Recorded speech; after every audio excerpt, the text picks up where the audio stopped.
Welcome to my YouTube channel HSC talk. आज पिछली slide में हमने 3.3 से 3.7 तक हेल्थ एंड सेफ्टी कल्चर को कवर किया था। आज हम 3.8 शुरू करेंगे। 3.8 से 3.14 तक हम जाएंगे और हम आज का जो हमारा मेन टॉपिक है वो है improving health and safety culture. Health and safety culture को हम कैसे इम्प्रूव कर सकते हैं। पिछले ट्रेनिंग में हमने ये पढ़ा था कि हेल्थ एंड सेफ्टी कल्चर है क्या। आज हम पढ़ेंगे हेल्थ एंड सेफ्टी कल्चर को हम कैसे बेहतर बनाएंगे। तो आज इसके साथ हमने इसी के अंडर हमने और जो है कुछ पॉइंट्स क्लियर करते जाने हैं। Management, commitment and leadership, competent worker, effective communication, cooperation and consultation training, ये सब हम आज कवर करेंगे। चलिए तो चलते हैं। 3.2 से स्टार्ट करते हैं। Improving health and safety culture. Health and safety culture को कैसे इम्प्रूव किया जाता है इन दिस सेक्शन। ये अभी हमें इंट्रो दे रहा है कि इस सेक्शन में हमने क्या क्या करने वाले हैं, हम क्या क्या पढ़ने वाले हैं। The health and safety culture of the organisation can only be improved if a clear commitment has been made by management with the visible leadership. क्या है जी कि हेल्थ एंड सेफ्टी कल्चर को तभी हम इम्प्रूव कर सकते हैं, बेहतर बना सकते हैं, जब जो लीडरशिप है, कंपनी के जो बड़े मैनेजर हैं, उन्होंने एक क्लियर जो है लीडरशिप दिखाए वो कॉम्पिटेंट स्टाफ है, द अप्रोप्रिएट ट्रेनिंग, जो स्टाफ है कॉम्पिटेंट है, उनके पास बराबर ट्रेनिंग, नॉलेज, एक्सपीरियंस और स्किल हो एक काम करने के लिए, ताकि वो काम उसको सेफली तरीके से कर सकें। Communication of safety information can be verbal, written, graphic और strength and weakness associated with each other method.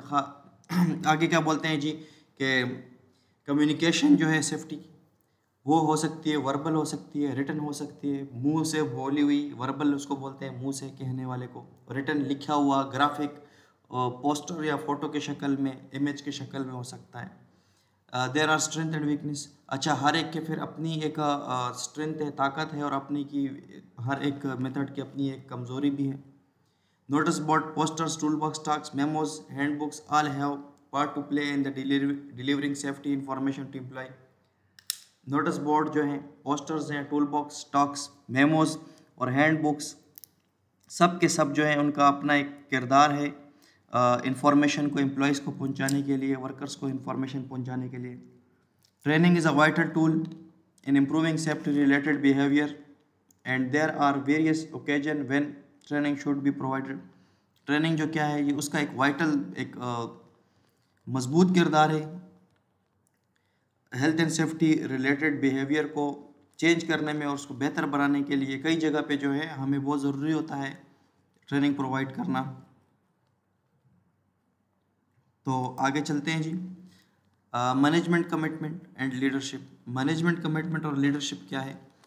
Management commitment start at the very top of the organisation. जैसे कि हमने पिछले स्लाइड से पढ़ा था कि मैनेजमेंट जो है, टॉप मैनेजमेंट, वही जो है कंपनी की पॉलिसी बनाते हैं, वही सब लीडरशिप करते हैं। तो वही बात फिर दोबारा दोहराई जा रही है। Senior manager must provide leadership necessary to inspire, motivate. Senior management जो है उन्होंने लीडरशिप देनी है ताकि वो अपने से पीछे आने वाले जो उसको नीचे जो मैनेजर्स हैं उनको मुतासर कर सकें अपनी बेहतरी कायदाना सलाहियतों से। Motivate, inspire and motivate management all level pursue the health and safety standard rigorously. तो क्या कहते हैं कि जी उनको उसने मुतासर करना है अपनी बेहतरीन हिकमत अमली से, ताकि वो जो नीचे मैनेजमेंट है वो हेल्थ एंड सेफ्टी को जो है रेगुलरली और बेहतरीन तरीके से जो है उसको ला सकें अपने ऑर्गेनाइजेशन में। This is done by establishing the organisation health and safety policy with the clear aims and objective to be achieved. और ये कैसे हो सकता है कि जब जो मैनेजमेंट है, टॉप मैनेजमेंट, क्लियर पॉलिसी बना लें और अपने जो उसके ऑब्जेक्टिव हैं वो हासिल कर लें। It also critical that middle and junior management follow through the commitment of the senior management via the priorities and objective that they set their staff. अच्छा, तो फिर क्या है जी कि ये ज़रूरी है कि मिडिल मैनेजमेंट जो है वो क्या करें, वो कमिटमेंट जो सीनियर मैनेजमेंट ने की हुई है उसके साथ चलें, उसको फॉलो करें और जो प्रायोरिटीज़, जो तरजीहात हैं और जो मकासद हैं उसको जो है हासिल करने में जो है अपना किरदार अदा करें। This way commitment is cascaded down through the organization। अच्छा, तो ऑब्जेक्टिव जो है सेट कर दिए जाते हैं, उसके बाद क्या है जी कि इसी ज़रिए जो है दर्जाबंदी करके ऑर्गेनाइजेशन जो है अपने कमिटमेंट को अचीव करने के लिए काम करते हैं। An important factor in the domestic management commitment is visible leadership. जो सबसे इम्पोर्टेंट जो फैक्टर है वो जब आप डोमेस्ट्रेट करते हैं, जब उसको आपको अमली तौर पे लाते हैं, तो उसमें क्या है main factor leadership. If management are never taking an active interest in safety issue, then there will be an assumption that they are not interested। जब कहते हैं कि जब मैनेजमेंट इंटरेस्ट नहीं ले रही है हेल्थ एंड सेफ्टी की इश्यूज़ में, तो वहाँ पे ये एक वाज़ेह बयानिया हो गया कि वो लोग हेल्थ एंड सेफ्टी में इंटरेस्टेड ही नहीं है, उनको उसमें कुछ भी वहाँ उसके उनको उनकी कोई तरजीहात नहीं है। Individual manager must show their commitment to health and safety to their staff as this help create a local health and safety culture. तो जो मैनेजर्स हैं, बुनियादी तौर पे जो मैनेजर्स हैं, सीनियर मैनेजर, मिडल मैनेजर के बाद जो लोग आ जाते हैं, उनको क्या करना है जी कि हेल्थ एंड सेफ्टी का कल्चर उन्होंने क्रिएट करना है, ठीक है, उन्होंने जो कमिटमेंट है उसके ज़रिए। तो आगे चलते हैं जी। Visible leadership can be demonstrated by. Visible जो लीडरशिप है वो कैसे जो है वह अमली तौर पर दिखाई जा सकती है। बिहेविंग सेफली, सेफ तरीके से। लीडिंग बाय एग्जांपल, क्या करना है जी, खुद जो सेफ्टी लीडर्स हैं उन्होंने खुद जो है सारे काम सेफली करने, सारे प्रोजेक्ट जो है सेफली चलाने, ताकि वो एग्जांपल बने, एग्जांपल के तौर पे वो लीड करें। Involvement in day to day management health and safety, जो दिन ब दिन जो हेल्थ एंड सेफ्टी के जो काम हैं उसमें इन्वॉल्व हों। By attending safety meetings attend करने पे के ज़रिए। Taking part in safety tours and audits, जो सेफ्टी टूर्स हैं और ऑडिट हैं उसमें जो है हिस्सा लें। Promoting changes to improve health and safety, और क्या करें जी, जो चेंजेस आते हैं साथ के साथ टाइम के साथ उनको प्रमोट करें ताकि हेल्थ एंड सेफ्टी की बेहतर बनाए। Enforcing the company safety rule, जो कंपनी के सेफ्टी के रूल्स हैं, जो कानून हैं, उनको मजबूती से जो है लागू करवाएं। On the last point, managers must be able to recognise and enforce the correct safety standard. जो आखिरी पॉइंट है, मैनेजर जो है वो इस काबिल हों कि वो हेल्थ एंड सेफ्टी के जो रूल्स हैं उसको जान सके और मजबूती से उनको जो है लागू करा सके। They must be able to praise and reward good behavior, and they must be able to challenge and correct poor safety related behavior। और ये इतने काबिल हों कि ये जो एक अच्छा सेफ्टी बिहेवियर दिखाने वालों को जो है उनकी तारीफ़ करें और उनको इनाम दे सकें, और साथ में उनकी हौसला अफजाई करें जो लोग अच्छा बिहेवियर दे रहे हैं सेफ्टी के, और जो पुअर बिहेवियर दे रहे हैं तो उनको क्या है उनको करेक्ट कर सकें, उनको बेहतर बना सकें। Workers must not be allowed to carry out their work से unsafely without being challenged, और जो वर्कर्स हैं उनको अलाउ नहीं करना चाहिए अनसेफ तरीके से काम करने से बिना किसी चैलेंज के। If this is allowed to resist, management will quickly lose the ability to challenge any unsafe behavior and will be unable to enforce discipline. This means that sometimes workers have to taken into formal disciplinary procedures। अच्छा, तो इस बारे में ये बात कर रहे हैं कि अगर ये चैलेंज जो है ना लें उनको करेक्ट करने का, जो वहाँ पे हेल्थ एंड सेफ्टी का वर्कर्स का कल्चर है, ठीक है, तो उससे क्या होगा कि मैनेजमेंट वो लूज़ कर लेगी वो जो एबिलिटी इनमें है अगर अनसेफ बिहेवियर को जो है रोकने के लिए। तो इससे क्या होगा जी कि वो अनेबल होंगे, वो इस काबिल नहीं होंगे कि वो एक डिसिप्लिनरी एक्शन ले सकें और उनको बेहतर कर सकें। तो आगे कहते हैं कि दिस मीन्स दैट, इसका मतलब ये है कि वर्कर्स को क्या है डिसिप्लिनरी प्रोसीजर उन पे लिया जाए जब वो क्या करते हैं जी, जो हेल्थ एंड सेफ्टी की रिक्वायरमेंट्स हैं उसको उसमें फेल होते हैं, उसको मुताबे उसके नहीं चल सकते। इन सम केसेस देयर बिहेवियर में be bad that this result in decimal for gross misconduct. तो इसका मतलब ये कह रहे हैं कि इन सम केस देयर बिहेवियर में be bad, this result in dismissal for the gross misconduct. तो क्या है जी कि उन जो वर्कर्स हैं उनका बिहेवियर अगर इतना बुरा हो गया हेल्थ एंड सेफ्टी के मुतालिक कि उनको क्या है जी उस मिसकंडक्ट की वजह से उनको डिसमिस किया जा सकता है, डिसमिसल किया जा सकता है, उनको निकाला जा सकता है काम से।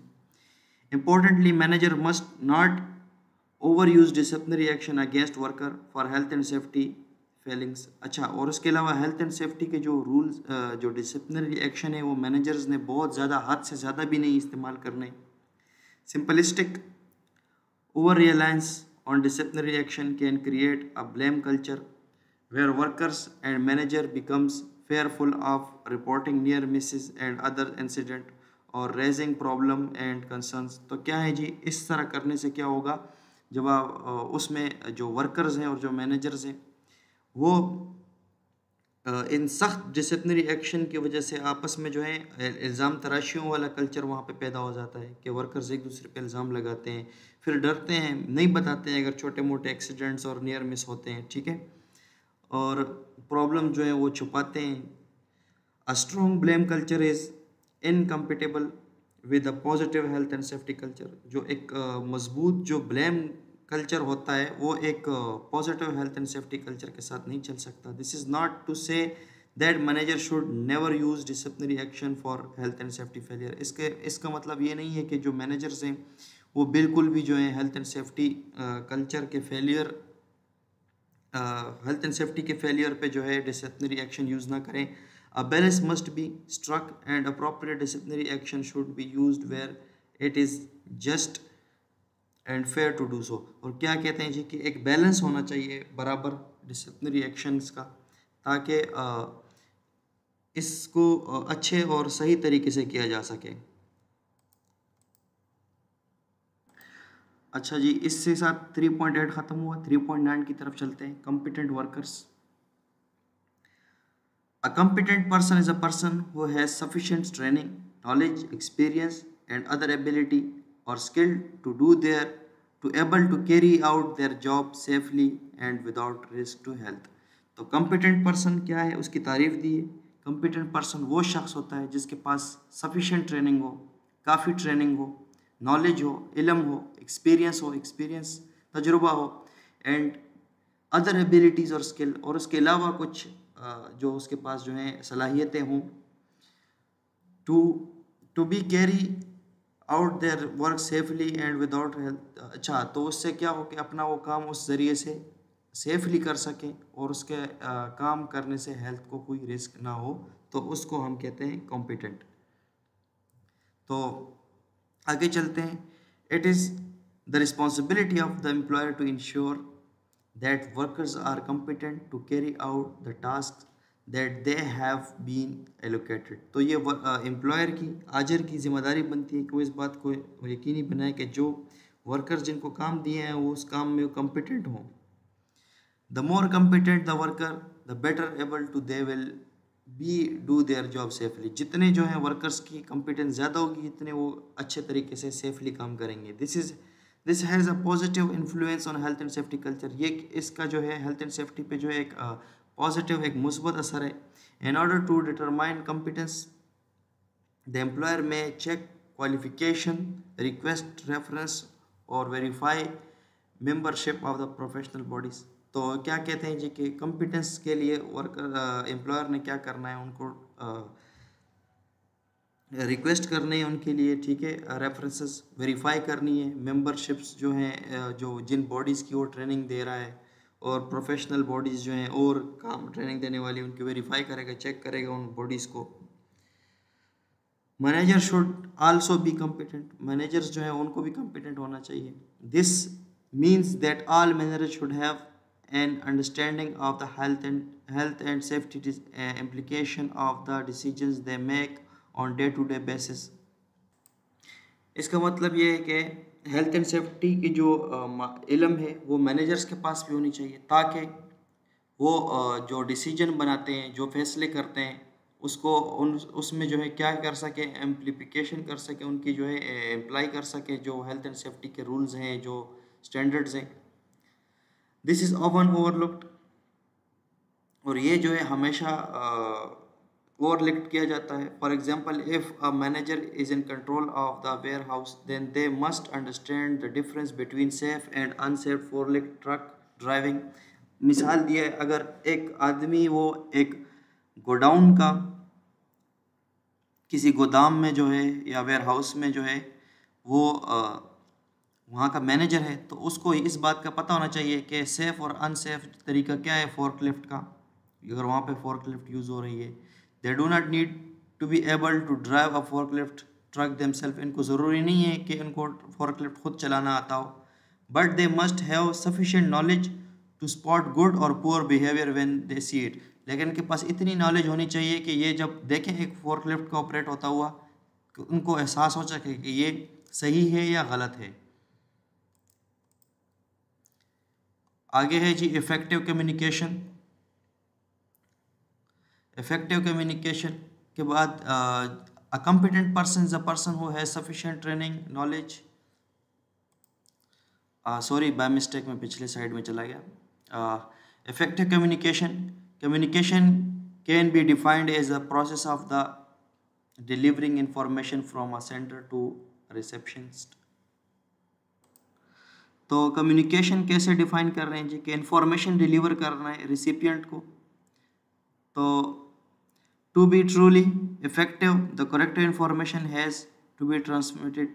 तो सही तरीके से जो है करेक्ट इंफॉर्मेशन जो है वो ट्रांसमिट की जाए, रिसीव्ड एंड अंडरस्टूड हासिल की जाए और समझी जाए। There are 3 principal delivery methods for the communication information. यहाँ पे कहते हैं कि 3 किस्म हैं कम्युनिकेशन को डिलीवर करने के लिए। एक है वर्बल, ज़ुबानी कलामी, रिटन लिखा हुआ, ग्राफिक, और पिक्टोग्राम फोटो और इमेज और साइनेजेस के ज़रिए, इसका मतलब ग्राफिक। अच्छा जी, शुरू करते हैं verbal communication. Verbal communication use to the spoken word, for example face to face conversation, meetings, interviews, training sessions, by telephone और over a public announcement, PA system. तो वर्बल कम्युनिकेशन क्या है जी, वो क्या है, जो बोले हुए अल्फाज होते हैं, फेस टू फेस एक दूसरे के आमने सामने की हुई बातचीत, मीटिंग्स, इंटरव्यू, ट्रेनिंग सेशन और टेलीफोन पे बात करना और पब्लिक अनाउंसमेंट, अवामी ऐलानात, ये क्या है, वर्बल कम्युनिकेशन है।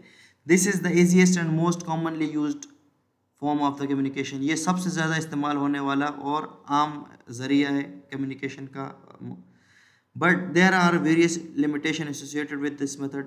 If verbal communication is used to convey safety critical information to workers, these limitations must be overcome. तो कहते हैं जी क्या कि हेल्थ एंड सेफ्टी जो अगर इंफॉर्मेशन आगे पहुंचाई जा रही है तो इसमें कुछ लिमिटेशन है, कुछ कमियां कोताहियां हैं जो वर्बल कम्युनिकेशन में, जिनके ऊपर जो है काबू पाना चाहिए।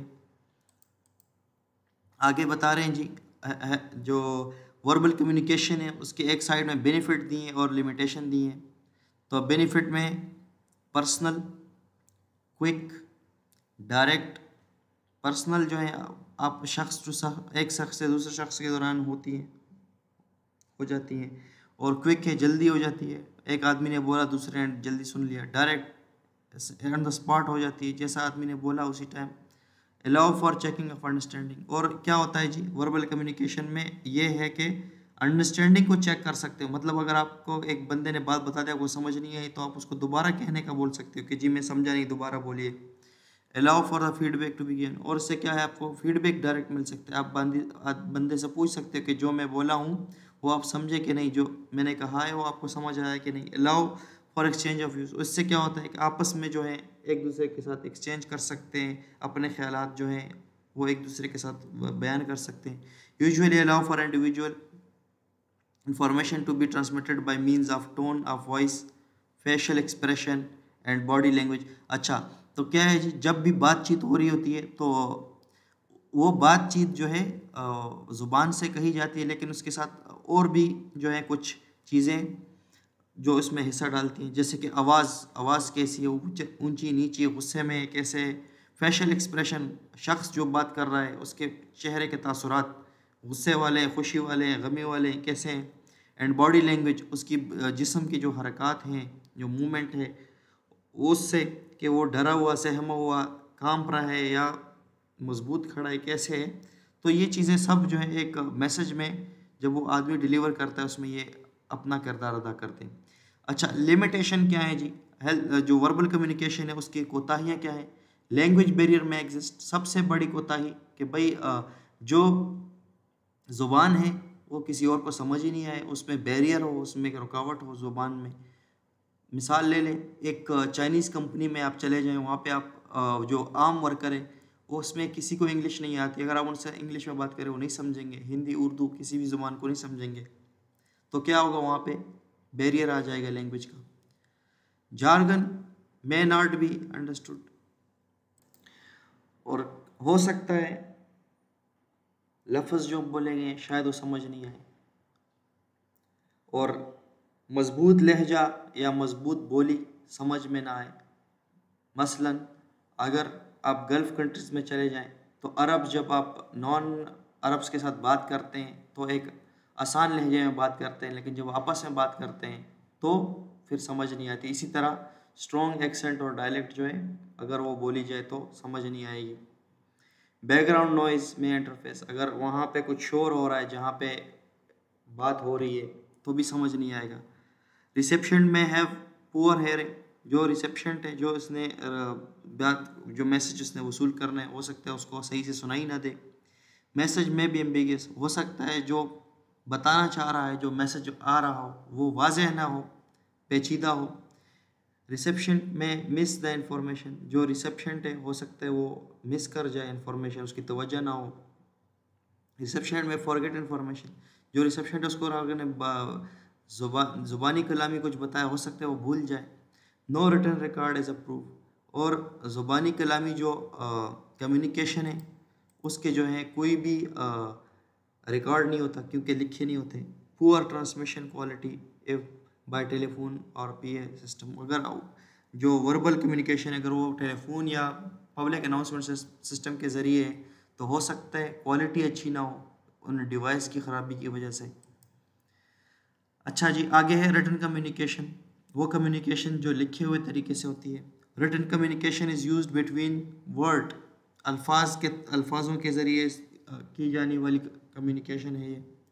For example report, memo, email, notice, company handbook, policy document, operating instructions, risk assessment, minutes of meeting. तो मिसाल दिए है जैसे कि रिपोर्ट, मेमो वगैरह, ये सब जो हैं ये क्या है, रिटन कम्युनिकेशन है। अच्छा, इसके फिर कुछ बेनिफिट्स और लिमिटेशन है। बेनिफिट्स पहले, परमानेंट रिकॉर्ड, इसका परमानेंट रिकॉर्ड आता है क्योंकि अगर आपको किसी ने रिसिप्ट दे दिया है, कुछ रिकॉर्ड दे दिए तो वो लिखा हुआ उसके आपके पास मौजूद होता है। Can be referred back to, क्या है उसको दोबारा वापस किया जा सकता है, उसको दोहराया जा सकता है, उसको दोबारा याद कराया जा सकता है।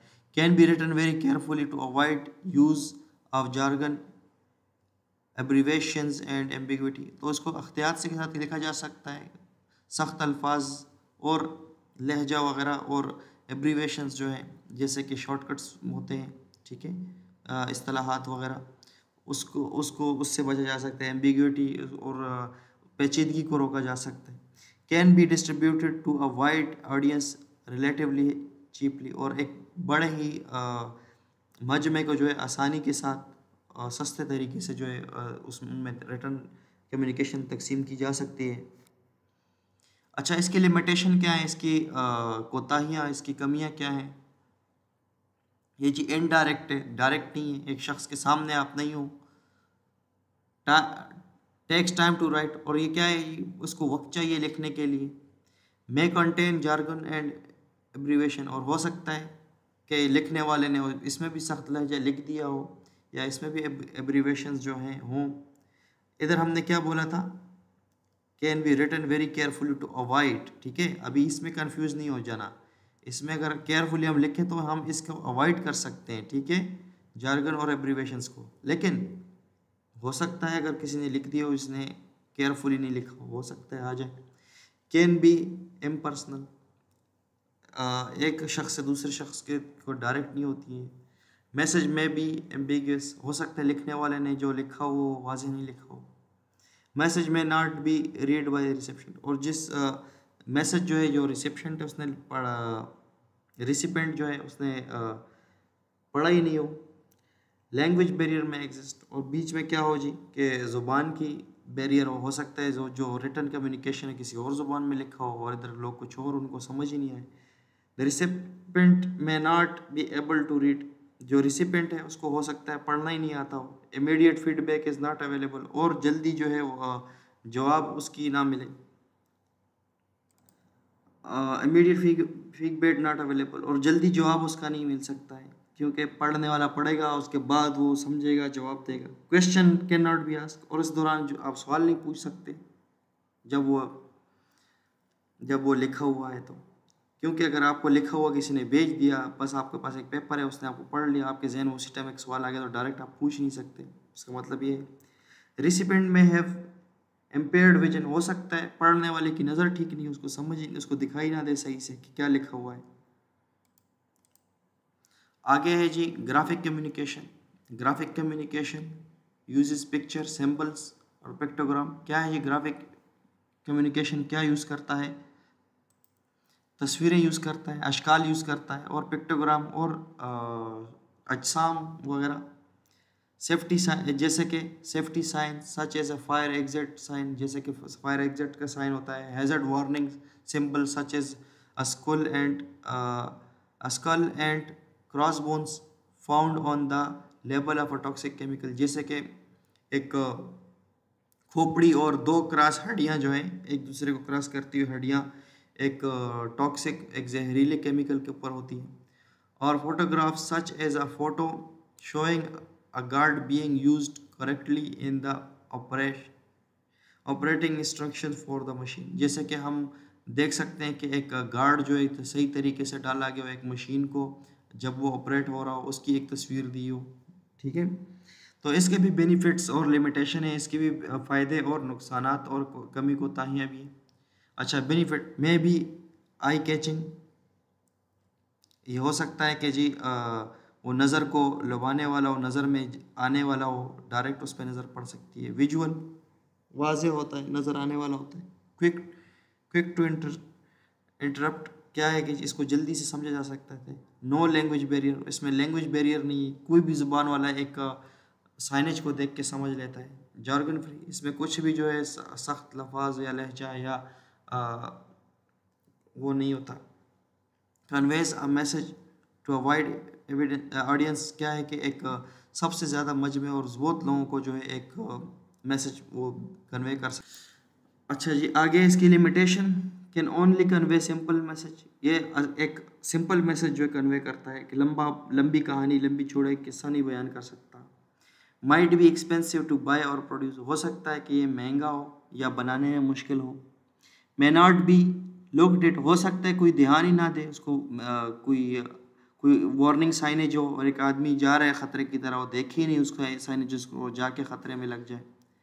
सिंबल्स और pictogram may be unknown to the recipient, वो जो रिसिपेंट है जो मैसेज लेने वाला है, हो सकता है वो उन पिक्टोग्राम और सिंबल के साथ वाकिफ़ ही ना हो। नो इमीडिएट फीडबैक अवेलेबल, और उसके लिए भी फीडबैक जो है अवेलेबल नहीं है, कोई भी जवाब उसके लिए डायरेक्ट नहीं दे सकता। Question can not be asked, आप सवाल नहीं पूछ सकते एक पिक्टोग्राम और एक सिंबल से। रिसिपेंट में हैव इम्पेयर्ड विजन, और जो रिसिपेंट है जो वसूल करने वाला है वो मैसेज, हो सकता है उसकी नज़र कमज़ोर हो। आगे है जी broadcasting method. There are various ways of broadcasting health and safety information using the 3 methods outline above. कहते हैं जी कि यहाँ पे क्या है, कई तरीके हैं ब्रॉडकास्टिंग करने के लिए, जैसे कि ऊपर 3 हम बोलें। Each of this broadcasting technique has its own strength and limitation, and usually a mix of some all of these techniques is used to ensure that essential message are transmitted and correctly understood by all staff। तो broadcasting method में यही कहते हैं कि नशरियात के तरीके क्या हैं। तो नशर हम जो हेल्थ एंड सेफ्टी की मालूमात हैं वो जो ऊपर तरीके दिए हुए तीनों तरीक़ों के ज़रिए कर सकते हैं। अच्छा, उसके बाद जी ब्रॉडकास्टिंग के लिए क्या क्या हम इस्तेमाल कर सकते हैं। Notice board should be eye catching and located areas used by all workers, जो नोटिस बोर्ड है आई कैचिंग होने चाहिए, उस पर नज़र, ऐसे हो कि उन पर नज़र खुद ब खुद पड़े, और वहाँ पे होने चाहिए जहाँ पे सब जो है वर्कर्स लोकेट हो, उसको देख सकें। मसलन रेस्ट रूम्स और सेंट्रल कॉरिडोर, जैसे कि रेस्ट रूम्स हो गए, या जो मेन जो आपके बरामदे वगैरह कॉरिडोर्स हो जहाँ से वर्कर गुजर के जाते हैं। मतलब इसका ये है कि जहाँ पे वर्कर्स अगर रेस्ट कर रहे हैं, ब्रेक के ले रहे हैं, वहाँ पे जहाँ पे वर्कर्स का आना जाना ज़्यादा हो, वहाँ notice should be current, relevant and tidally display, और जो नोटिस है वो क्या होना चाहिए, नया होना चाहिए और रेलिवेंट और मुतल्लिका होना चाहिए, और अच्छे तरीके से जो है उसको डिस्प्ले वो होना चाहिए। अच्छा जी, आगे है जी, cluttered, out of date, irrelevant notices obscure the message of being conveyed, जो बेतरतीब और पुराने, आउट ऑफ डेट, इररिलेवेंट, गैर मौजू और रिलेटेड जो नहीं हो, जो वो नोटिस बोर्ड जो है क्या करते हैं जी, obscure the message being conveyed, वो गैर वाज़ेह करते हैं कि आप क्या मैसेज देना चाहते हैं। Displaying a notice does not mean that it will be read, और अगर आपने नोटिस लगा दिया इसका मतलब ये नहीं को लाजिमी पढ़ा ही जाएगा, कि लाजिम हर शख्स ने देखना ही है। Typical contents might be include, उसमें कुछ अल्फाज होने चाहिए, हो सकते हों उसमें। The safety policy, employers liability, insurance certificate, emergency procedure, identity of safety representative and first adder, minutes of safety committee meetings, incident statistic etcetera. तो ये क्या है जी, कि ये आपको एक ग्राफिक में ये चीज़ें जो है आपको मिल सकती हैं जो ऊपर बताए गए हैं। तो ये आप टाइपिकली नोटिस बोर्ड पे आपको नज़र आ सकते हैं एक ऑर्गेनाइजेशन में। पोस्टर्स, पोस्टर्स क्या है जी, use to provide safety information. Posters हमारे पास आम हर शख्स वाकिफ है पोस्टर्स से, किस लिए इस्तेमाल होते हैं, सेफ्टी इंफॉर्मेशन जो है उसके ऊपर लिख के जगह जगह पे लगाई जा सकती है। Drawing attention to particular issues and supporting the health and safety cultures. तो ये पोस्टर्स क्या है, इशू किए जाते हैं मुख्तलिफ अशख़ास को, या दीवारों पे या इधर उधर लगा दिए जाते हैं ताकि उनको जो है हेल्थ एंड सेफ्टी कल्चर में जो है अटेंशन दिलवाएं लोगों को, उसमें अपना हिस्सा डालने के लिए, बेहतर बनाने के लिए मुख्तलिफ़ किस्म के इक़दामात और अहकामात जो है लिख के वो लगाए जाते हैं। आगे जी, इसके फिर बेनिफिट्स, ब्रॉडकास्टिंग के बेनिफिट्स और limitation. Often graphic and therefore avoid language barrier. तो ब्रॉडकास्टिंग में अक्सर क्या होते हैं जी, ग्राफिक होते हैं, इसलिए अक्सर वीडियो फुटेज वगैरह इस तरह के अशकाल होते हैं, तो इसलिए लैंग्वेज बैरियर बीच में नहीं आता। Can be eye catching and generate interest, हो सकता है कि वो आँख को लुभाने वाले हो, आँख को आई कैचिंग हो, आँख को अच्छे लगने वाले हो, और क्या करे उसमें लोगों की दिलचस्पी वो पैदा करे पढ़ने में, देखने में। लो कास्ट होते हैं, इसमें खर्चा कम आता है। कैन रीइंफोर्स की मैसेज, और क्या है जी कि जो मेन आपके जो की मैसेजेस हैं, जो आपके अहम अहकामात हैं, उसको आप उसमें बयान कर सकते हैं। अच्छा, इसकी लिमिटेशन क्या है, can quickly become part of the surroundings, ऐसा करने से जी क्या है, वो जल्दी वो आसपास की चीज़ों से में से एक चीज़ बन जाता है। मे बी डिफेस्ट, ख़राब हो सकती है। कैन ट्रेवलाइज इम्पोर्टेंट इश्यूज, और जो ख़ास इश्यूज जो थे, अहम मामलात, उनको मामूली बना सकते हैं। Relay on recipient interpreting the correct message from the image. तो जो इंटरप्रेटिंग है एक रिसिपेंट की, उस पे हमने जो है रिले करना होता है, मतलब वो क्या समझा है रिसिपेंट, उसी से तो उसी पे वो अमल करेगा। हो सकता है उस पिक्टोग्राम, उस ब्रॉडकास्टिंग जो दे रहा है, उससे वो गलत मतलब समझ लें। फिल्म्स और वीडियोस, इसके बाद ये जो है उसी में ब्रॉडकास्टिंग में से ही एक और जो है बता रहे हैं उनमें क्या क्या शामिल है, जिसमें mainly use training program and if well made can hold audience attention. Film और वीडियोस जो हैं उसके ज़रिए आप मैसेज पहुंचा सकते हैं। अगर अच्छे तरीके से बनाए गए हो तो क्या है उसमें ऑडियंस की इंटरेस्ट हो सकती है, वो उसको गौर से देख सकते हैं। तो फिल्म और वीडियो जो है ट्रेनिंग प्रोग्राम वगैरह के लिए यूज़ की जाती है। अगर अच्छी तरीके से बनाई जाए तो ऑडियंस के अटेंशन, ऑडियंस का जो है तवज्जो वो ले सकती है। उसके बाद आता है tool box talk, short practical safety briefings carried out routinely in the work place. जो है छोटे छोटे प्रैक्टिकल जो है सेफ्टी ब्रीफिंग्स जो है वो दिए जाते हैं, लेक्चर छोटे छोटे वर्क प्लेस में, often presented by the supervisor eight the start of the shift. अक्सर जो है टूल बॉक्स टॉक जो क्या है वो सुपरवाइजर जो होता है जो वर्कर्स का वो शिफ्ट के स्टार्ट होने पे देता है। They can be use for generating awareness and decision discussion on safety precautions. उससे क्या हो सकता है कि ये फ़ायदा दे सकता है कि क्या अवेयरनेस क्रिएट हो सकती है, इससे अवेयरनेस पैदा हो सकती है और डिस्कशन हो सकती है सेफ्टी प्रिकॉशंस पे। But may be seen as dull और वेस्ट ऑफ टाइम। लेकिन इसको क्या है अक्सर देखा जा सकता है डल हो और टाइम जो है वेस्ट हो। इफ़ टॉपिक आर इररेलेवेंट और पुअरली प्रेजेंटेड। अगर वो टॉपिक जो है वो रेलिवेंट नहीं है, उस काम के मुतालिका नहीं है और अच्छे तरीके से उसको प्रेजेंट नहीं किया गया तो टाइम वेस्ट ही है। Digital media and internet system. अच्छा जी, mobile phones, tablet, computers and other devices can be used for the dissemination of information in various form, written, graphic, video and audio. Company internet system or network system that are restricted to in company user and allow users to access policy documents, procedures and records. तो क्या हो सकता है कि जो mobile phones, tablets वगैरह, computer वगैरह क्या हैं, इनके ज़रिए आप जो है इन्फॉर्मेशन फैला सकते हैं हेल्थ एंड सेफ्टी का, जिसमें रिटर्न, ग्राफिक, ऑडियो, वीडियो वगैरह सब हो सकती हैं। कंपनी का जो इंटरनेट सिस्टम होता है वो क्या होता है, वो एक रिस्ट्रिक्टेड इंटरनेट होता है, हर कोई उसको एक्सेस नहीं कर सकता। उस वेबसाइट को आपने कुछ ऐसे वेबसाइट या कुछ बना दी है अपनी कंपनी के जिसको सिर्फ एम्प्लॉइज़ ही विज़िट कर सके और उनको जाके वहाँ से आपको उनको पॉलिसी और अपने डॉक्यूमेंट, प्रोसीजर वगैरह और रिकॉर्ड वगैरह वहाँ पे मिल सके। और ऑनलाइन अक्सर कंपनियों में रिकॉर्ड जो है अपडेट भी किए जाते हैं। आगे है जी memos and emails. Written notification use to provide specific information about a single issue. अक्सर जो है कुछ सी सिंगल इशू के बारे में मेमो या ईमेल आ जाता है जिसमें उस इशू को जो है हाईलाइट किया जाता है, such as updating procedure, drawing attention to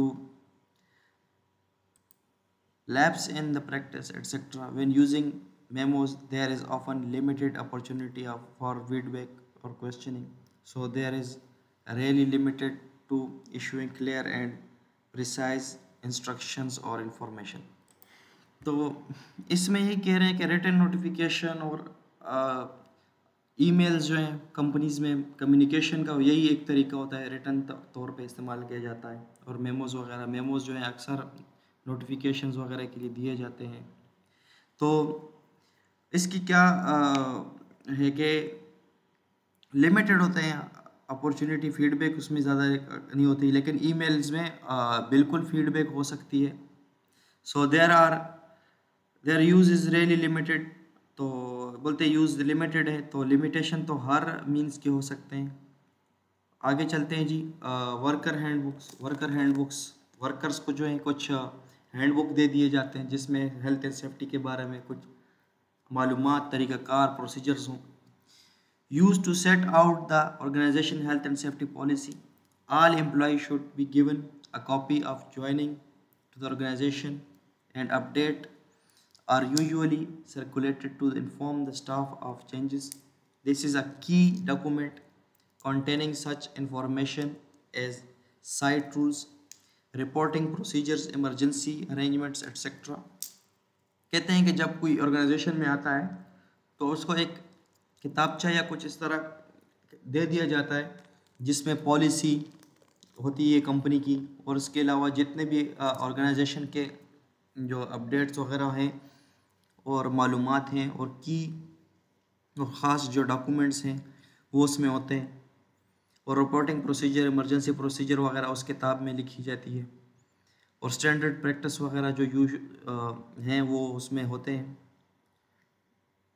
तो inductions and get received approve of the issue. अच्छा, और उसको इंडक्शन दिया जाता है जब वर्कर आता है, और उसको एक उस वर्कर हैंडबुक को रिसीव करने के और इंडक्शन होने की क्या है प्रूफ लिया जाता है। की health and safety management information, उस किताबचे में क्या है जी, हेल्थ एंड सेफ्टी की इंफॉर्मेशन होती है, ख़ास information such as a procedures and instructions must be broadcast using a range of method to ensure the reach of the correct audience and ensure the various barrier to the communication associated with the different communication methods are overcome. The goal is to ensure that correct message has reached the right people and they have properly understood. तो जैसा कि हम पढ़ रहे हैं कि जो workers handbook है वो क्या है, ब्रॉडकास्टिंग का हिस्सा है। तो क्या है जी कि उसमें वो बोल रहे हैं कि जो हेल्थ एंड सेफ्टी मैनेजमेंट के जो इन्फॉर्मेशन है, ख़ास प्रोसीजर और इंस्ट्रक्शन है, वो बेहतर तरीके से जो है ब्रॉडकास्ट की जानी चाहिए, ताकि वो हर किसी को, करेक्ट ऑडियंस को, सही जो हासिल करने वाले जो लोग जिनको वो मिलने चाहिए वो इन्फॉर्मेशन उनको पहुँचे, और वेरियस बैरियर कम्युनिकेशन जो है, जो वहाँ पे जो कम्युनिकेशन में रुकावटें हैं उसको जो है उसके साथ उसके बराबर चले, उनको कम करें। और गोल ये है कि इंश्योर हो कि करेक्ट मैसेज जो है वो पहुंच गया, और करेक्ट लोगों को सही मैसेज सही लोगों को पहुंच जाए, और the and they have properly understood, और वो उसको सही तरीके से समझ जाए वो मैसेज को रिसीव करने के बाद। आगे है जी कोऑपरेशन एंड कंसल्टेशन। तावन और मुशावरत। A positive health and safety culture can only be created in organization with effective worker cooperation and involvement। जो है एक अच्छी पॉजिटिव जो है हेल्थ एंड सेफ्टी का कल्चर तभी बनाया जा सकता है एक इदारे में जहाँ पे सही तरीके से जो है वर्कर्स के साथ क्या हो, तावन और मुशावरत हो। If workers feel that they are being dedicated to if the worker feel they are dictated to, then they will feel a little ownership of the health and safety। अगर वर्कर्स को ये लगे कि उन पे जो है हुक्म चलाया जा रहा है, ठीक है, और मुसल्लत किया जा रहा है कुछ, तो हो सकता है कि वो हेल्थ एंड सेफ्टी को बहुत कम महसूस करेंगे। Indeed, they may come to recent instruction being imposed from above and start to actively oppose safety initiatives। तो कहते हैं कि हो सकता है कि वर्कर्स जो हैं वो हेल्थ एंड सेफ्टी की जो उन पे लगाई गई जो जो जिम्मेवारियां हैं, जो जिम्मेदारियां हैं, ठीक है, तो वो उस इन इक़दामात में बेहतरी और लाने की जगह उसकी क्या करें जी, मुखालिफत शुरू कर देंगे, ठीक है। और this create a negative culture, उससे क्या होगा कि एक मनफी कल्चर जो है वो क्रिएट होगा हेल्थ एंड सेफ्टी का। The most effective way to avoid this negativity and to actively encourage worker interest and ownership. तो क्या कहते हैं कि अच्छा तरीका जो है वो क्या है कि ये नेगेटिविटी को हम अवॉइड करें और एक्टिवली जो है इनकरेज करें वर्कर्स को उसके इंटरेस्ट में और उसके मलकियत में।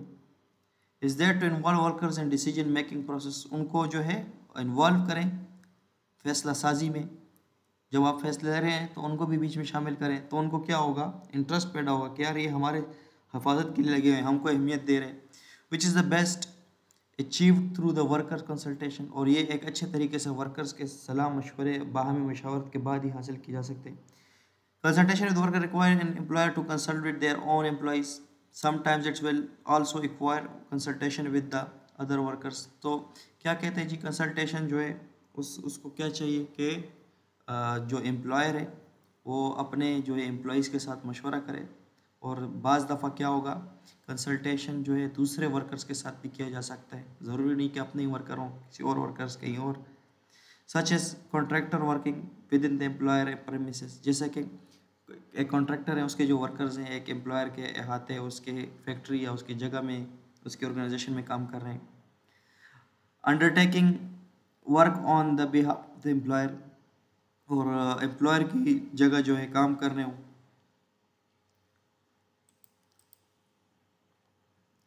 आगे जी डिफिनेशन दी गई है कंसल्टिंग की definition, the two way exchange of information and opinion between the employer and worker so that the best course of action can be agreed.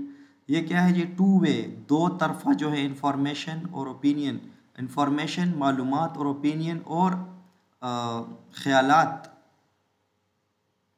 और मशवरे, ओपिनियन मशवरा, मशवरे हैं दो तरफा एम्प्लॉयर और वर्कर के दौरान, ताकि क्या है जी कि बेस्ट एक्शन जो है उस पर जो है एग्रीड हो सके, वो बेस्ट जो एक तरीक़ाकार है उस पर रजामंदी आए। This implies that employer listen to the concern of their workers and the changes their plans as necessary. तो इसका ये इस बात पे एम्प्लाइज करता है कि वर्कर एम्प्लॉयर जो है वो क्या करे, वो जो एम्प्लॉयर जो वर्कर्स हैं उनकी जो हदशात और उनके जो ख्यालात हैं, जो तशवीशात हैं, उनके मुतालिक सोचे और उनको सुने और क्या करें जी, चेंजेस लाए जब अपने प्लान्स में जब ज़रूरत पड़ रही हो।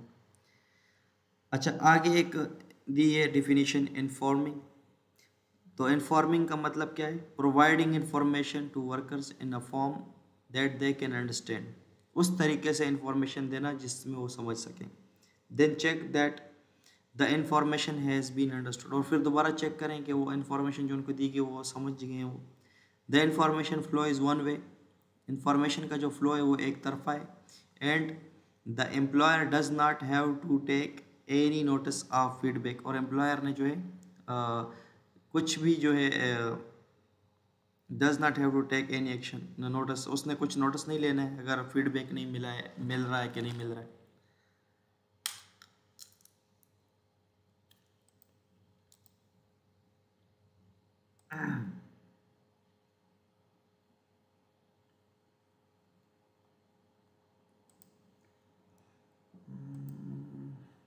अच्छा, दोबारा कंसल्टेशन अभी जारी है, बीच में ये टॉपिक आ गया था डिफिनीशन के लिए। तो consultation implies that the employer take note of feedback given by the employees. Consultation जो है वो इम्प्लाइज करता है कि एम्प्लॉयर क्या करे कि note of feedback given bye employees, जो एम्प्लॉइज ने उनके जो फीडबैक दिया है वो उसको नोट करें। But the consultation process is not the only rooted by which feedback on health and safety topic might be given, और सिर्फ कंसल्टेशन ही एक ज़रिया नहीं है जिसके ज़रिए हेल्थ एंड सेफ्टी पे जो है मशावरत और उस पर राय हासिल की जा सकती है।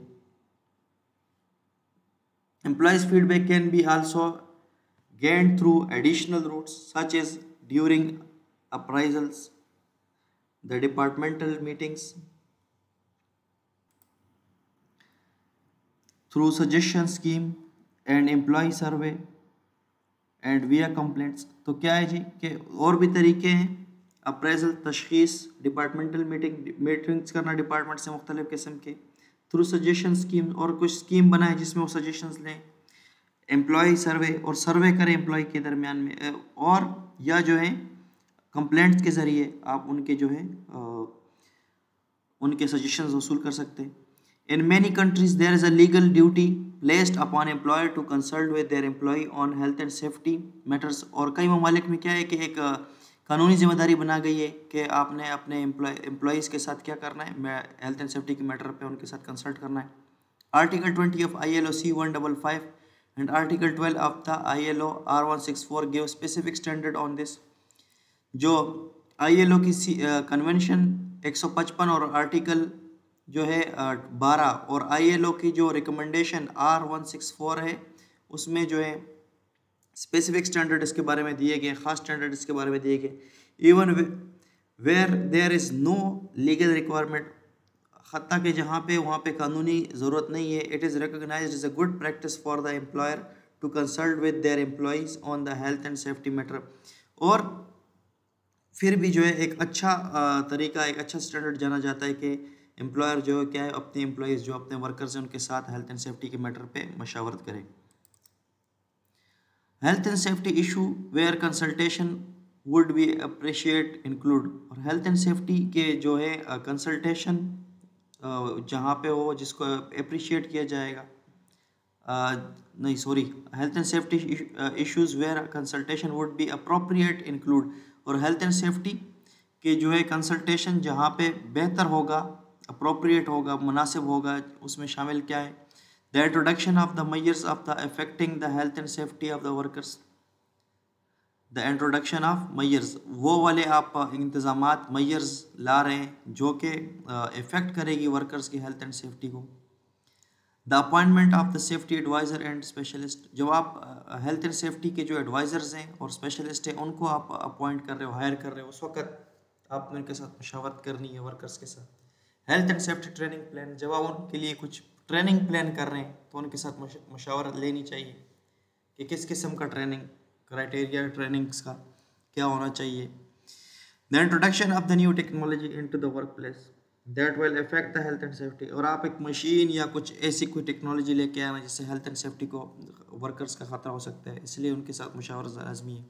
The two methods employers normally use to consult workers are, दो तरीके जिसके साथ एम्प्लॉयर जो है क्या है मुशावरत करता है एम्प्लॉय के साथ। एक है डायरेक्ट कंसल्टेशन, डायरेक्ट मशवरा, the employer talks directly to each worker and resolves issue as they occur, जो है एम्प्लॉयर जो है वो डायरेक्ट अपने वर्कर्स के साथ बातचीत करता है, इश्यूज जो है जो हुए हैं उसको सॉल्व करने करता है। This works well in very small organisation, ये क्या है छोटे इदारों में काम कर सकता है, but ineffective in large work place, लेकिन बड़े काम वाले जगह, बड़े कंपनियों में ये काम नहीं चल सकता कि एक एम्प्लॉयर आए और हर एम्प्लॉय से जो है उसके जो उसके मसाइल है उनको सुने और उसको हल करे। वर्कर रिप्रेजेंटेटिव्स, और दूसरा क्या है वर्कर रिप्रेजेंटेटिव्स के साथ बातचीत, जो एम्प्लॉयर है उनके साथ बात करता है। अ health and safety committee is established made up the key management personal and worker representative, तो एक क्या एक कमेटी बना दी जाती है हेल्थ एंड सेफ्टी के लिए जिसमें कुछ जो है ख़ास जो है वर्कर्स जो हैं उनको रिप्रेजेंटेटिव बना दिया जाता है, जैसे फोरमैन और वगैरह हो गए। The committee meets regularly to discuss the health and safety matters, जो कमेटी है वो हमेशा मीटिंग्स करती है रेगुलर बाकायदा तौर पे, ताकि हेल्थ एंड सेफ्टी के जो मसाइल हैं उनको पे को डिस्कस करें, उन पे बातचीत करें और उसको सॉल्व करें।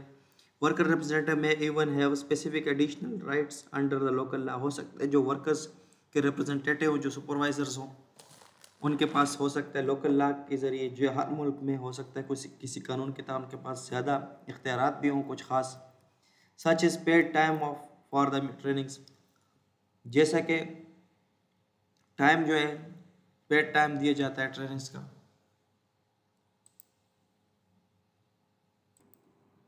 अच्छा जी, आगे सेफ्टी कमेटी के फंक्शन और फोरम जिसमें शामिल होगा उसके बारे में बता रहे हैं।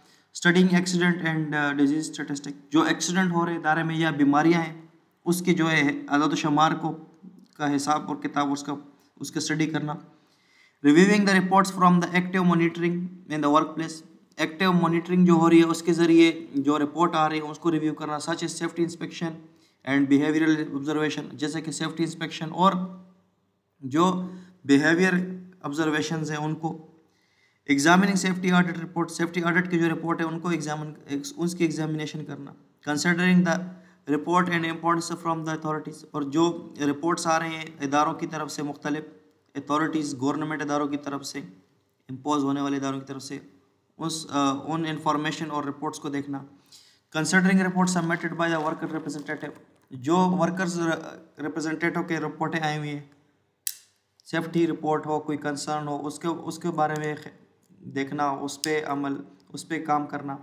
Assisting in the development of the procedure and policy, और जो प्रोसीजर है और जो पॉलिसी है उसको बेहतर बनाने में और उसके बनाने में काम करना। Monitoring the effectiveness of the training, और जो सेफ्टी ट्रेनिंग्स है उसकी इफेक्टिवनेस को मॉनिटरिंग करना। Monitoring the effectiveness of the safety communication, जो सेफ्टी कम्युनिकेशन हो रही है उसको मॉनिटर करना। In this way, the committee forum is intended to be strategic rather than involved in trivia। तो जी इस तरीके से जो है, जो कमेटी होती है, जो फोरम्स होते हैं, वो स्ट्रेटेजिक तरीके से जो है काम करती हैं, ना कि जो है जो मालूमात हैं उसको उसको छोड़ देते हैं या लिटर जो है उसको इम्पोर्टेंस देते हैं। आगे हमारे पास आ गया जी trainings. Health and safety trainings can be defined as the planned formal process of acquiring and practicing knowledge and skill in a relatively safe environment।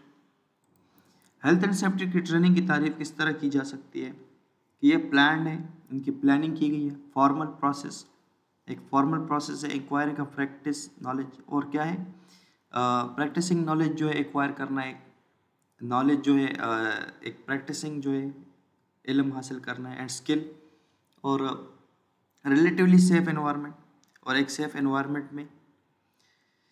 Training is a central to effective management of health and safety in workplace.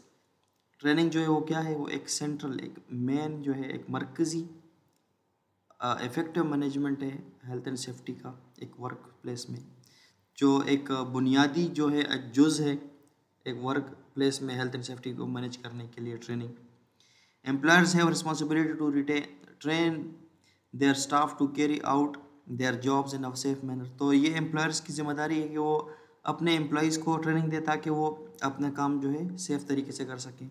Training is अ की component of the competence, एक जो है main हिस्सा है competence का। In the absence of training it is difficult to develop और demonstrate competence. अगर आप ट्रेनिंग से निकाल दिया जाए तो ये मुश्किल हो जाता है कि आप डेवलप और डेमोन्स्ट्रेट करें कॉम्पिटेंस को। And in result statutory law in many countries requires employer to provide appropriate trainings for their workers. तो क्या है जी कि मुख्तलिफ ममालिक में जो है कानूनी जो कवानीन है,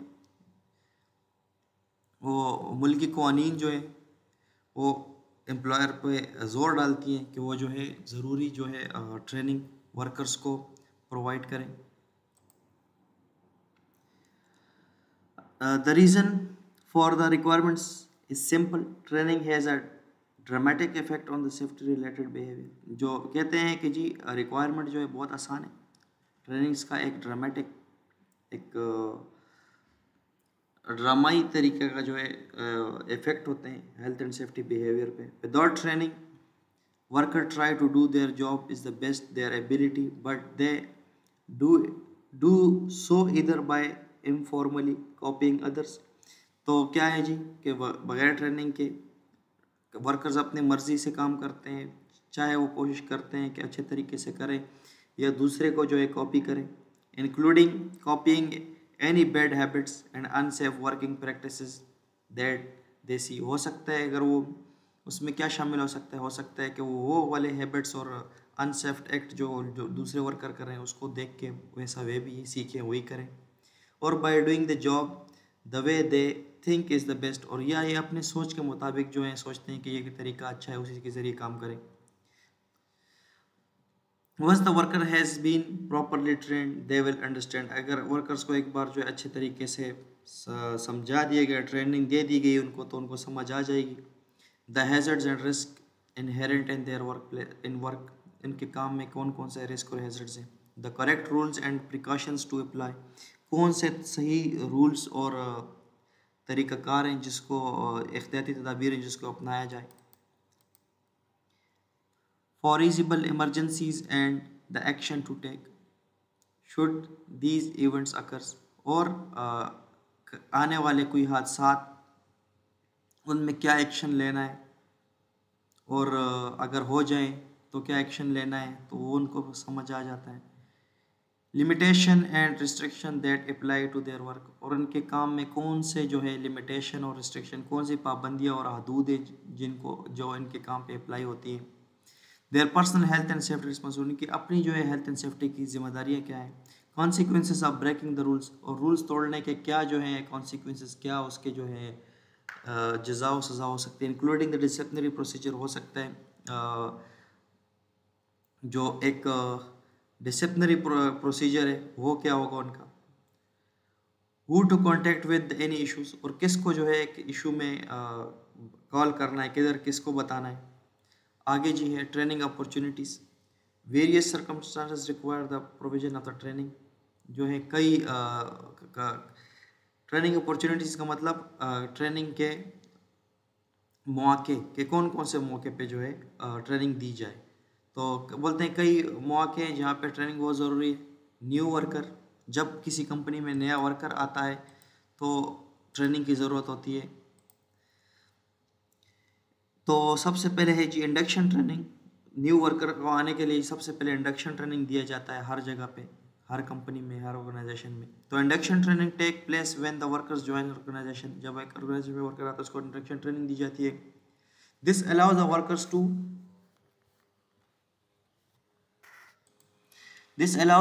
to learn about the organisation, तो ये अलाउ करता है कि वो एक अदारे के बारे में जान सकें in a safe structured manner and ensure that critical information is delivered and understood. एक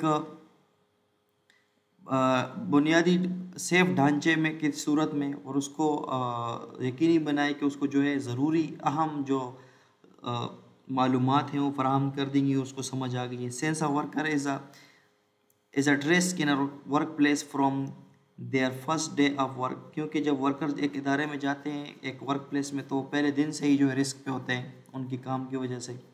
it makes sense to deliver induction training as soon as they start the work to cover safety critical information such is emergency procedure first. तो कहते हैं कि उनके काम शुरू करते ही उनको पहले जो है क्या है इंडक्शन ट्रेनिंग दे दिया जाए, ताकि उन ज़रूरी जो मालूमात हैं उनको उनके साथ जो ट्रेनिंग है वो दे दी जाए। जैसे कि इमरजेंसी सिचुएशन में इमरजेंसी प्रोसीजर क्या होगा, अगर कोई हादसा हो जाए तो उसमें कैसे जो है रिएक्ट करना है, कैसे उस हादसे के लिए प्रोसीजर क्या है उस हादसे से निपटने का। उसके बाद जब जॉब चेंज होती है तब ट्रेनिंग हमें चाहिए होती है। Additional training is necessary when a workers job changes in such a way that they are exposed to a new hazard and risk. जब भी एक वर्कर जो एक काम कर रहा था, एक जॉब कर रहा था, एक काम, वो काम अभी उसका बदल रहा है, तो हर काम के अपने रिस्क होते हैं, तो इसलिए उसको फिर दोबारा ट्रेनिंग की उस जॉब्स के मुतालिक चाहिए होगी। For example a health care workers whose job changes from being hospital based to delivery of care in clients own homes will need additional trainings। जैसे कि मिसाल दे रहे एक हेल्थ केयर वर्कर है, एक हॉस्पिटल में काम करने वाला वर्कर है, उसकी जॉब जो है हॉस्पिटल से चेंज होके घर में मरीज़ की तामीरदारी करने की जो है एक ड्यूटी उसको दे दी कि घर में ही मरीज़ देखेगा जाके। तो क्या होगा उसके लिए एडिशनल ट्रेनिंग, उसको बाकायदा और ट्रेनिंग चाहिए होगी।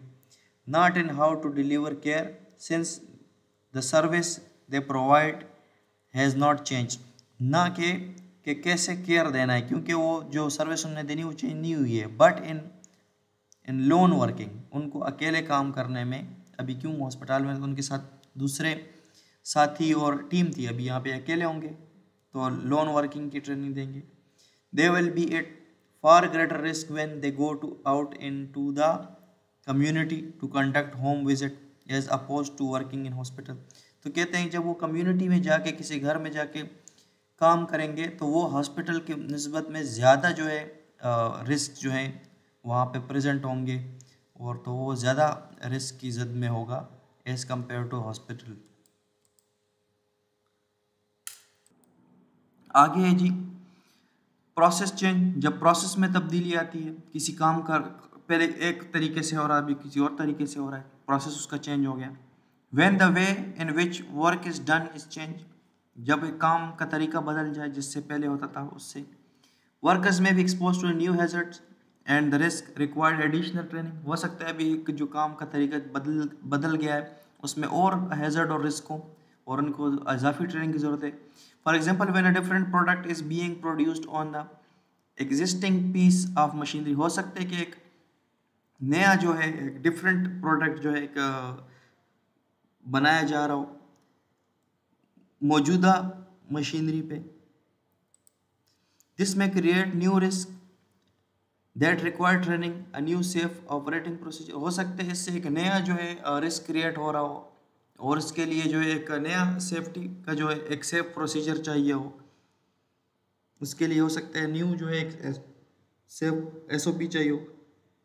न्यू टेक्नोलॉजी, एक टेक्नोलॉजी जदीद टेक्नोलॉजी आ जाए, new technology is adopted by the organisation creates different hazards and risk that workers may be familiar with.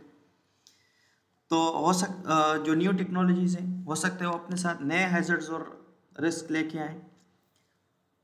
The mass introduction of the desktop computers screen and the keyboards in the 1990s is an example of new technology introducing the new risk into the workplace।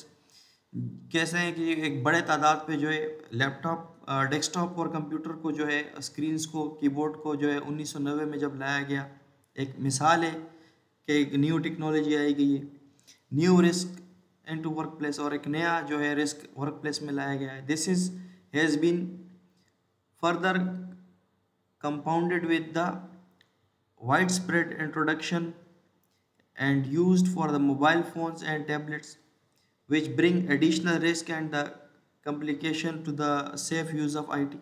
तो जैसे से उसके साथ फिर phone आ गए, mobile phone tablets आ गए, तो वो भी अपने साथ एडिशनल रिस्क लेके आए हैं और कम्प्लिफिकेशन जो है वो लेके आए ये IT में। फिर आगे ये न्यू लेजिस्लेशन, नया कानून, changes to the law governing a particular health and safety issue often creates a need to train workers on the implication of the new legislation। तो क्या है जी,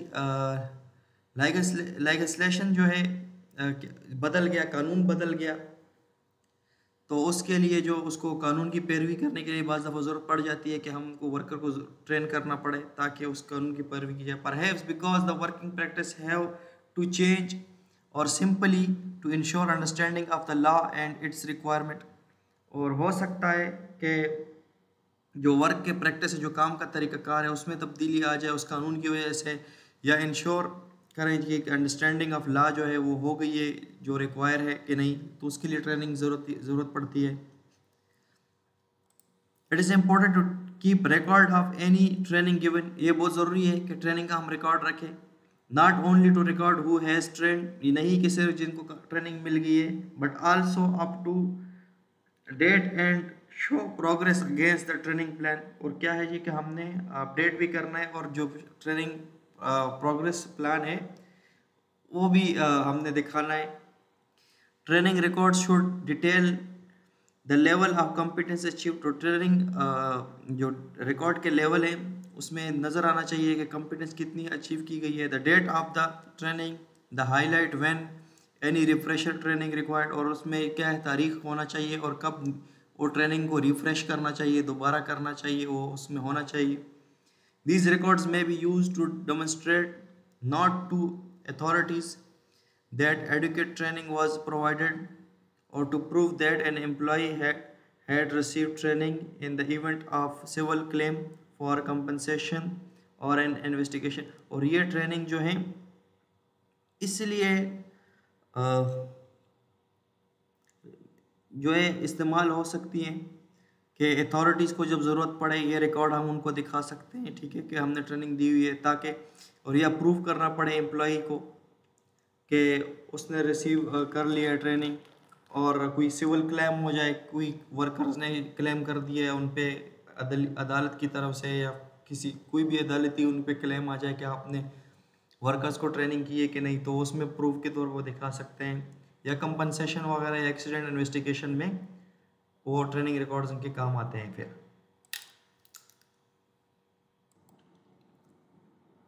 अच्छा जी, इस स्लाइड में इस चैप्टर में जितने भी टॉपिक टू फोकस थे उनको मैं आखिर में लेके आया हूँ। तो ये एक है health and safety committee form के मुतालिक topic to focus. To work effectively, committee has to set up run according to the agreed rules and procedure. जो अगर इफेक्टिवली एक बेहतर तरीके से कमेटी के काम करना है तो जो उनके एग्रीड किए हुए जो उनके जिस रूल्स पे वो राजी हुए और प्रोसीजर्स पे उसी पे काम करना है.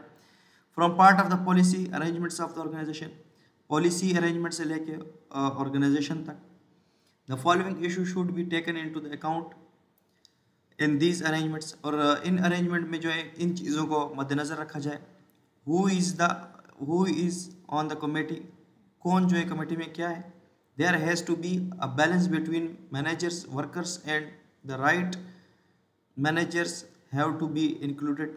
और इसमें क्या जी बैलेंस होना चाहिए, कमेटी में कौन है इसमें बैलेंस होना चाहिए, वर्कर्स जो हैं, मैनेजर्स जो हैं, और उनको शामिल किया जाना चाहिए उनके राइट तरीके से उनको.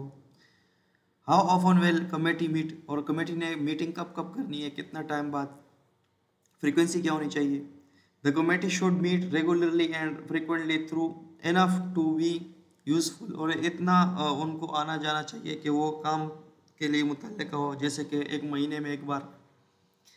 Who will act as a chairperson, committee के चेयरपर्सन कौन होगा. Are meeting needed someone to take charge so that the discussion during the meeting is relevant and to make sure that everybody has opportunity to speak. और जो है chairperson कौन होगा, और आल जितने भी मीटिंग है समवन को, किसी को जो है चार्ज लेना होगा उस मीटिंग का, और उसमें जो है रेलिवेंट जो बातें वो होनी चाहिए और हर किसी को जो है मौका मिलना चाहिए बोलने का. What authority will the committee है, कमेटी के पास कितने इख्तियारात होने चाहिए. The committee must be able to make decision, committee के पास इतने इख्तियारात होने चाहिए कि वो फैसले ले सके. Otherwise there will be lots of talk but no action, क्योंकि फिर बहुत सारी बातें होंगी कमेटी के पास लेकिन एक्शन नहीं. Usually the committee will involve on one or more senior managers who have executive authority. तो कमेटी जो है आम तौर पे क्या होगी, वो एक या एक से ज़्यादा सीनियर मैनेजर पे शामिल होगी, क्योंकि मैनेजर्स जो है हाई लेवल पे हैं तो उनका असर उसको ज़्यादा होता है. आगे जी, व्हाट विल बी डिस्कस्ड, क्या डिस्कस किया जाएगा. In common practice of the committee meeting have a published agenda that has been agreed before the meeting take place. तो एक एजेंडा होगा मीटिंग का, जिसका मीटिंग अरेंज करने से पहले जो इस पे पब्लिश कर दिया जाएगा और उस पर जो है बातचीत करेगी कि ये मीटिंग इस बार इस एजेंडे पे होगी. How well discussion be recorded, discussion को कैसे रिकॉर्ड किया जाएगा. Minutes of the meetings are usually taken, minutes of meeting जो है वो रिकॉर्ड किए जाते हैं. And circulated to all attendee and posted on notice board, और जितने भी अटेंडी उनको वो मिनट्स ऑफ मीटिंग भेजे जाते हैं और नोटिस बोर्ड पर भी लगाए जाते हैं. In the work place for the all workers, जो वर्कर्स अगर उसमें शामिल है उस मीटिंग को, वर्कर्स की शमूलियत उसमें थी तो वे उधर भी लगाए जाते हैं नोटिस बोर्ड पे, जहाँ वर्कर भी उसको देख सकें.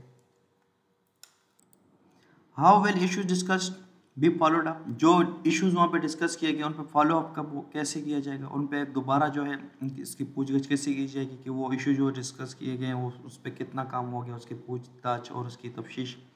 All agreed action must be recorded in the minutes of meeting together with the name of the person responsible for taking that action in a deadline. तो जितने भी मिनट्स ऑफ मीटिंग में जो बातें हैं वो रिकॉर्ड की जाएंगी और उस शख्स का नाम भी शामिल किया जाएगा जो उन पे एक्शन लेगा, और जो डेडलाइन है जहाँ जिस टाइम तक वो एक्शन उन्हें लेना है वो भी उसमें लिखा जाएगा. This action plan can then be reviewed at the start of the next meeting to check that the action has been completed. तो ये जो टास्क है इसको नेक्स्ट एक्शन प्लान दिए जा सकते हैं, मुरतब किया जा सकता है और उसको रिव्यू किया जा सकता है नेक्स्ट मीटिंग पे कि वो जो एक्शन जो लेने जाने थे वो हो चुके हैं कि नहीं. अच्छा, आगे है जी typical content of general induction training course for new starters. तो एक इंडक्शन ट्रेनिंग जो है आमतौर पे क्या होता है न्यू आने वाले एम्प्लॉयज़ के लिए. तो the organisation health and safety policy, उसमें क्या होना चाहिए, हेल्थ एंड सेफ्टी पॉलिसी होनी चाहिए. Fire and emergency procedure, fire और इमरजेंसी प्रोसीजर होना चाहिए. Detail of the specific work place hazard and control, और जो वर्क प्लेस है उसकी जो हैजर्ड्स हैं उन वो और उनके कंट्रोल क्या है उस वो होना चाहिए. First aid facilities, first aid की फैसिलिटीज़ क्या क्या है वो होनी चाहिए। लोकेशन ऑफ वेलफेयर फैसिलिटी, किधर किधर वेलफेयर फैसिलिटी हो, वॉशरूम, टॉयलेट, रेस्ट एरिया, ये सब किधर दिया गया है। Safe movement and around the work place, और सेफ मूवमेंट जो है कैसी करनी है, फुटपाथ वगैरह या गाड़ियों के लिए अलहदा रास्ता वगैरह वो दिया गया है वर्क प्लेस में। Accident and incident reporting procedure, तो एक्सीडेंट या इंसिडेंट को कैसे रिपोर्ट करना है। वर्कर्स कंसल्टेशन मैनेज अरेंजमेंट्स, और वर्कर्स से जो है कंसल्टेशन करना, उसके अरेंजमेंट्स क्या हैं, कैसे फीडबैक देंगे। General safety rules such is no smoking area, और जनरल सेफ्टी रूल्स होने चाहिए जैसे कि स्मोकिंग एरिया के बारे में। पर्सनल प्रोटेक्टिव इक्विपमेंट रिक्वायरमेंट्स, तो पर्सनल प्रोटेक्टिव इक्विपमेंट जो है किधर किधर चाहिए। Introduction to the safe system of work and permanent system, और क्या है ये इंट्रोडक्शन देना है अपने जो आपका सेफ तरीका कार क्या है काम करने का, P2W परमानेंट सिस्टम का। Introduction to the risk assessment system, और आपने ये भी बताना है कि रिस्क असेसमेंट किस तरीके से करना है। रिस्पॉन्सिबिलिटी ऑफ द इंडिविजुअल, और आम जो इंडिविजुअल हैं, जब सब लोग हैं उसकी हर शख्स की जिम्मेदारी क्या है। डिसिप्लिनरी प्रोसीजर्स, और जो है पाबंदियाँ क्या है, और कैसे एक्शन जो है लिया जा सकता है किसी भी ब्रीच होने के बाद, और कैसे तादीबी कार्रवाई की जा सकती है किसी के खिलाफ। तो ये था आज हमारा complete improving health and safety culture 3.8 से लेके 3.14 तक। तो ये सब हमने आज कवर किया। मज़ीद कोर्स को कंटिन्यू करेंगे आने वाली स्लाइड में, तो जुड़े रहिए हमारे चैनल के साथ HSC टॉक। और जहाँ पे कहीं समझ नहीं आए तो प्लीज़ कमेंट में अपना क्वेश्चन कीजिए, और अपनी बेहतरी के लिए अगर आपका कोई राय है तो हमारे साथ शेयर कीजिएगा। Thank you so much for watching. Have a safe time ahead.